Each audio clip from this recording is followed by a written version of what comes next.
So I thought it would be a fun way to explore some other ways that you can enjoy Cabernet Sauvignon in your life. Welcome back to Drinking It In. I'm your host, Chris Casara. We are here to help you know more and drink better. I've been saying that for 5 years. Can you believe I've been making videos for 5 years? And there are only like 2,000 of you subscribed. You gotta hit that subscribe button. All right, enough of the promos.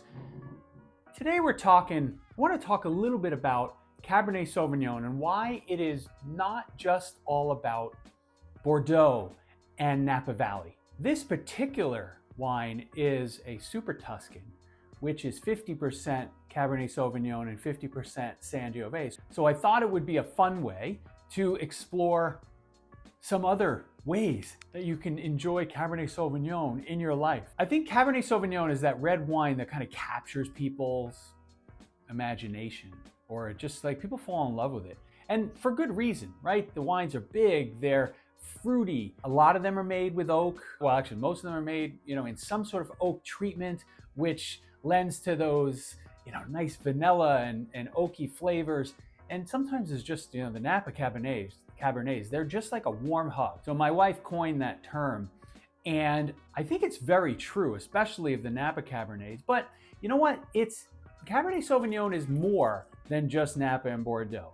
Now Bordeaux, those are blends. This guy, Super Tuscans, they're blends. I thought it would be fun to taste this one. I got this wine for $22 on winespies.com. There's a promo code down in the description.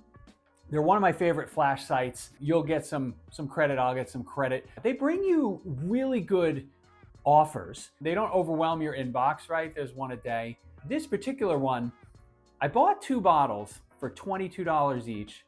These are generally retail around $40, so you get really good deals. I don't know what happened to this. I can only find 1 bottle. I don't know what I did with the other bottle. I don't think I drank it, but who the hell knows? I wanted to taste this one today. Just see what it's like and get you guys thinking a little differently about some Cabernet Sauvignon. So like I said, this is 50% Cabernet Sauvignon, 50% Sangiovese, and it's a 2019 Aros Toscana from Corte Medicea. 8 years of Italian. You can tell my confidence in that pronunciation. I can smell the cherries kind of coming out of this glass. I haven't put it near my nose. This bottle was just opened about an hour ago, half hour ago maybe. Not too long ago, I guess is the point. You can tell that this has some lighter, or it has some non-Cabernet Sauvignon in the blend, because I feel like that color is a bit lighter than you would normally get from a full Cabernet Sauvignon. If I were tasting this blind, my head would go towards Italy. I don't know if it would go towards Sangiovese. I definitely wouldn't pick up on a blend. I'm not that skilled. But this has a nice, it's got a lovely cherry note, but it's a black cherry. It's a darker cherry. It's not something that's coming across as it's going to be super sour red cherry like Sangiovese can be. There's a touch of baking spice, a touch of oak. This is not overwhelming at all. It's a really nice nose. I'm getting a little floral note, which is interesting. I suppose it's possible. Although Sangiovese and Cabernet Sauvignon don't typically have floral notes, but I'm getting a floral sense. I'm getting a floral note. I'm gonna have to look to see if I can get more info on exactly where this wine is from. It's just got the Toscana IGT label. That's not super specific, so I'll see if I can get some more specifics. See if we can zero in on where this wine is made. It's a very pretty nose, and I don't get the sense. It has a sense that there's gonna be some lightness, right? It doesn't feel heavy. So let's give it a taste. Menthol note. The first note I got was a bit of a menthol note, not in like an alcoholic heat way. It's minty, it's mentholy.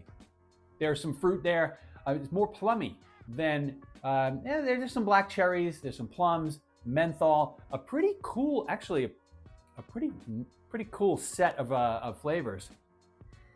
It's funny, now that I'm Now that I'm smelling it a second time and I've had that first sip, I'm like, okay, I could see that maybe there was some mint in there, but I didn't pick it up at first. This is really well balanced. Like there's a little bit of tannin. It's not drying my mouth out that much. There's nice fruit. There's a good amount of acidity, and that menthol-y note is really cool.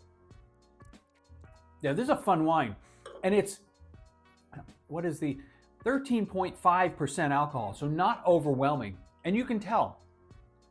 Sometimes the Cabernet Sauvignons, if they have, they can get, in the well into the 14s. This wine is pretty light on its feet, really well balanced. You need to like that menthol note though, because it is pretty prevalent. It's not overwhelming, but you can't avoid it, right? If somebody has a glass of this, they're going to sense that. So if you like a minty menthol note along with that red fruit, this wine's gonna be perfect for you. I would, I haven't been good about rating the wines lately. Whoa, this one got a 98 points from Luca Moroni. I think that's a little extreme, but I really like what this is delivering. I'm gonna go with a 91 point rating, 91 points, drinking it in on this one. When I'm thinking about how can I get more Cabernet Sauvignon in my life without having to pay maybe super high prices for Napa or Bordeaux, a Super Tuscan's a really, really great idea. Now, some of them can get super expensive too, but if you have the opportunity to score something like this for 22 bucks, I think you got to take advantage of that opportunity. And, weather's getting a little better. If you got some burgers grilling, this is great. This is a great barbecue wine. Sign up for Wine Spies. Hit the subscribe button. But most of all, thank you for watching, and I'll talk to you guys soon. Cheers.